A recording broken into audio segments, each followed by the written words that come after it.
Social media पर दोस्ती करना एक युवा को काफी महंगा पड़ा है। मांजलपुर पुलिस थाने में अपहरण और फिरौती की एक वारदात दर्ज हुई है। दरअसल भरूच से वडोदरा आए इस युवा का अपहरण कर उसके परिवार के पास से फिरौती की मांग की गई थी। युवा का अपहरण कर उसे अहमदाबाद ले जाया गया था। आरोपी खुद अहमदाबाद एसओजी पुलिस में होने की पहचान उनकी ओर से दी गई थी। तब आपको बता दें कि धमकी देकर परिवार के पास से 4 लाख रुपयों से अधिक की फिरौती की मांग की गई थी और फिरौती की रकम मिलने के बाद ही युवा को छोड़ा गया था।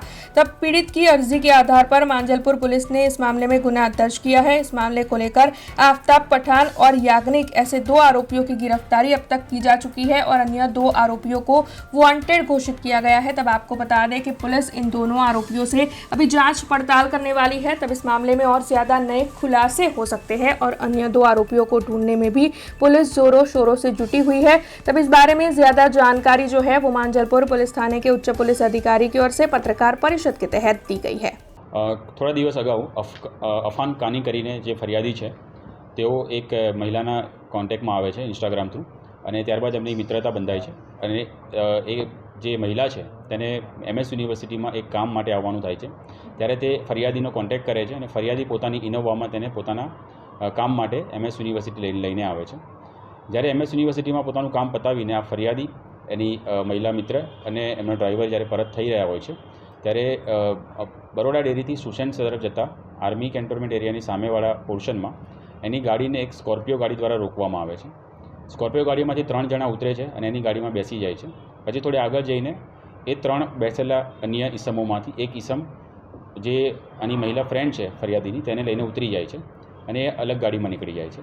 ત્યારબાદ 2 અન્ય ઈસમો અને ફરિયાદી અને એમના ડ્રાઈવર એ ફરિયાદીને પોતાની એમની જ ગાડીમાં એમની જ ઇનોવા ગાડીમાં એક્સપ્રેસ વેના માધ્યમથી અમદાવાદ સુધી લઈ જાય છે અને તેની પાસેથી એવી માંગણી કરે છે કે તારા જે પણ ધંધા છે અમને ખબર છે, અમે પોલીસમાંથી આવીએ છીએ અને તારો ઉપર ગંભીરમાં ગંભીર ગુનો દાખલ થશે જેવી ધમકી આપીને તેની પાસેથી પૈસાની માંગણી કરે છે।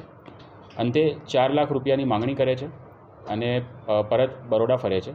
ફરિયાદીના ભાઈનો કોન્ટેક્ટ કરવામાં આવે છે અને ફરિયાદીના ભાઈને કહેવામાં આવે છે કે લાલબાગ બ્રિજની નીચે આવેલા એસબીઆઈ એટીએમની બહાર 4 લાખ રૂપિયા મૂકવાનું કહે છે અને જ્યારે ફરિયાદીનો ભાઈ 4 લાખ રૂપિયા મૂકી દે છે ત્યારે અન્ય કોઈ ઈસમ આવીને એ પૈસા કલેક્ટ કરી લે છે। ત્યારબાદ તેને તેનો ફોન જે આરોપી છે તે પોતાની પાસે રાખી લે છે અને ફરિયાદીને ત્યાં જ ઇનોવા ગાડીમાં રાત્રે છોડી દે છે।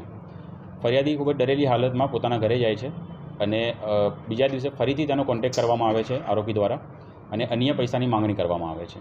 ત્યારે તેને ધ્યાનમાં આવે છે કે જે આરોપી દ્વારા આ કૃત્ય કરવામાં આવ્યું હતું, કિડનેપિંગ કરવામાં આવી હતી અને ખંડણી માગવામાં આવી હતી તે કોણ છે તે બાબતે તેને જાણ થાય છે। જેમાં એક ઈસમ આફતાબ પઠાન કરીને નામ એના ધ્યાને આવે છે જે તાંદળજાના રહેવાસી છે અને અન્ય ઈસમ યાજ્ઞિક કરીને જે જેલ પોલીસ તરીકે કામ કરે છે તે 2 વિશે એના ધ્યાનમાં આવે છે અને આટલી ઘટના તેમના ધ્યાને આવતા ફરિયાદી ફરિયાદ કરવા માટે પોલીસ સ્ટેશન આવે છે અને ત્યારબાદ તેમની વિગતે ફરિયાદ લેવામાં આવે છે। અત્યારે હાલમાં આફતાબ પઠાન અને યાજ્ઞિકની અટક કરવામાં આવી ગઈ છે અને અન્ય 2 ઈસમો હજુ પણ વોન્ટેડ છે। हमसे जुड़े रहने के लिए हमारे YouTube चैनल को सब्सक्राइब करें और नई वीडियो की नोटिफिकेशन के लिए बेल आइकॉन को दबाएं।